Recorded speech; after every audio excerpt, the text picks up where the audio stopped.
इस वीडियो में हम लोग डिस्कस करेंगे कि रिसेंटली हुए प्रणीत मोरे की कॉमेडी शो की कंट्रोवर्सी से हम लोग क्या सीख सकते हैं, ताकि गोइंग फॉरवर्ड अगर हम में से किसी को भी इस सोशल प्रॉब्लम से गुजरना ना पड़े। मुझे अभी अपडेट मिला है कि प्रणीत मोरे का इंस्टा अकाउंट भी डीएक्टिवेट किया गया है इस कंट्रोवर्सी के बीच में।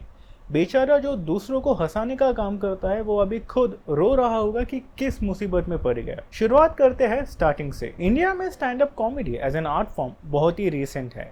स्टैंड अप कॉमेडी ने कई सारे इंडियन आर्टिस्ट को नेशनल और इंटरनेशनल प्लेटफॉर्म्स पे अपनी टैलेंट शो करने का अपॉर्चुनिटी दी है। हम में से बहुत सारे लोग स्टैंड अप कॉमेडी को एंजॉय भी करते हैं। It's a welcome relief from the daily stresses of life. But जब आपकी ऑडियंस और आपका इन्फ्लुएंस मिलियंस में पहुंच जाता है तभी आपको और भी ज़्यादा केयरफुल होना रहता है। इंडिया वेस्टर्न सोसाइटीज़ के कंपैरिजन में अभी भी बहुत कंजर्वेटिव ही है। यहाँ पर लोगों के सेंटिमेंट्स अगर आप जाने अनजाने में भी ऑफेंड करते हो तो वो आपके लिए एक्सपेंसिव साबित हो सकता है। ये डिस्कस करने से पहले कि हम लोग इस कंट्रोवर्सी से क्या सबक सीख सकते हैं, हम एक नज़र डालेंगे कि हुआ क्या था। प्रणीत मोरे एज यूजुअल अपनी स्टैंड अप कॉमेडी कर रहे थे और उसमें क्राउड वर्क सेगमेंट के दौरान उन्होंने हिमांशु जांगरा नाम के एक आदमी से इंटरैक्ट कर रहे थे। बात ही बातों में इस आदमी ने अपनी डेटिंग एक्सपीरियंस को लेकर ये कह दिया कि इसने 370 रुपीज़ खर्च किए हैं डेट के लिए, इन रुपयों को वसूल तो करनी ही है। जब तक ये डायलॉग सिर्फ उस शो तक सीमित था कुछ नहीं हुआ, लेकिन जब ये क्लिप पब्लिक डोमेन में रिलीज़ की गई जहाँ पर ये सबके लिए एक्सेसिबल थी तो बवाल मच गया। प्रणीत मोरे के शोज में सेक्सुअलिटी को लेकर, रिलेशनशिप्स को लेकर, वर्क लाइफ को लेकर कॉमेडी करते हैं।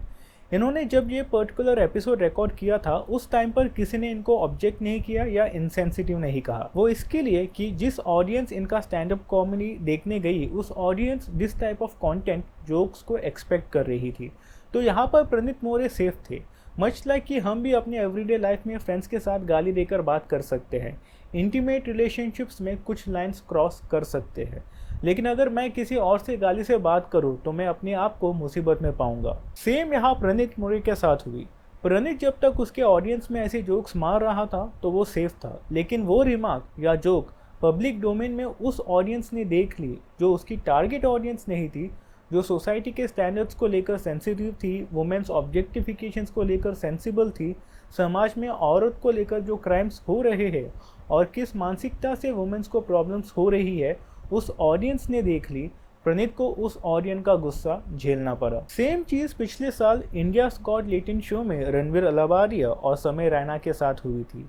जब तक उनकी ऑडियंस देख रही थी कोई प्रॉब्लम नहीं थी, लेकिन जब उस ऑडियंस ने देख ली जो उनकी टारगेट नहीं थी तो बवाल मच गया। डिजिटल दुनिया में बहुत सारे वर्ल्ड व्यूज के लोग आपको मिलेंगे, बहुत सारे ग्रुप से आपका आमना सामना होगा। इन ग्रुप्स को डिप्लोमेटिकली हैंडल करना और नेविगेट करना अपने आप में एक स्किल है। इस कंट्रोवर्सी के इरप्ट होने के बाद किन किन लोगों को सबसे ज़्यादा नुकसान हुआ?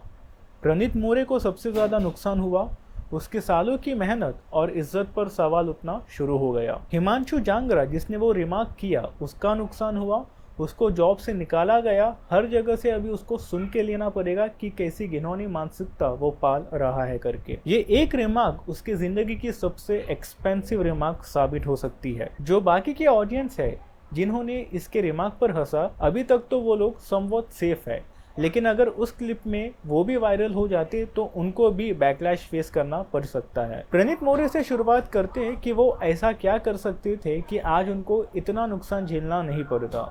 प्रणीत मोरे एक कॉमेडियन है। उनका प्राइमरी जो लोगों को हंसाना है, चाहे वो क्लीन कॉमेडी करके हंसाए या फिर डार्क और वल्गर कॉमेडी करके।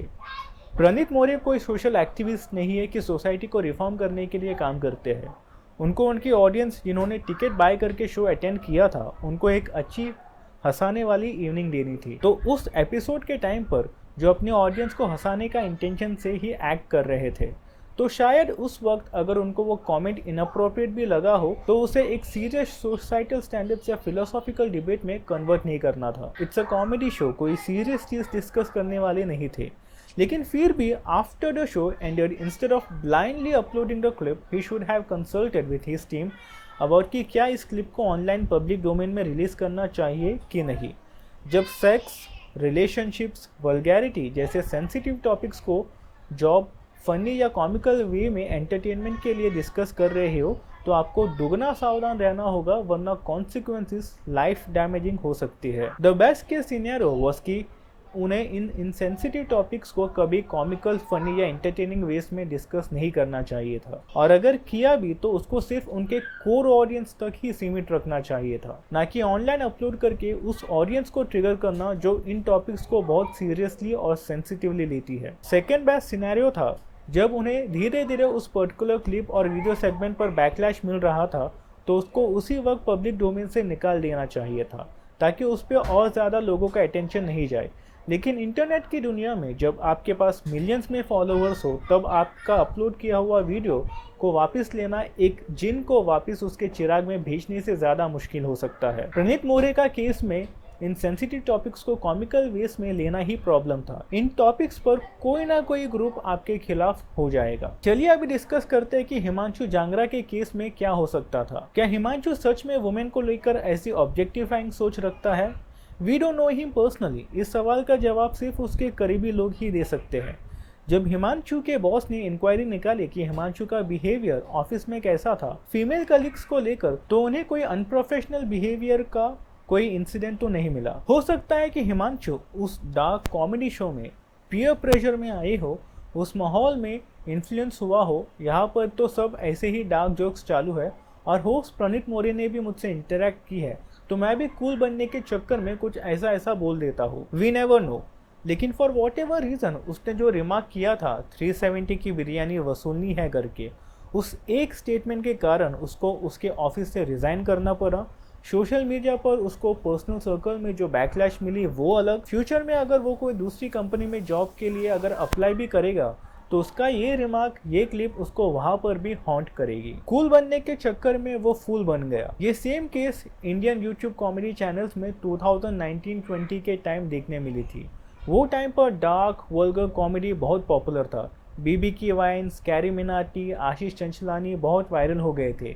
लेकिन आज के दिन उनकी वीडियोस जिनमें सेम थीम है वो चल नहीं पा रही है। वो टाइम पर चल गई ठीक है, लेकिन आज की तारीख में अगर किसी ने सेम टेम्पलेट चूज करना चाहा तो शायद उसको और ज्यादा गालियां पड़ेंगे। कैरी मिनाटी के लास्ट वीडियो जिसमें उसने करण जौहर का पॉपुलर शो कॉफी विद करण का पैरोडी बनाया था, वो डिसलाइक्स बहुत मिली और उसको टेक डाउन करना पड़ा।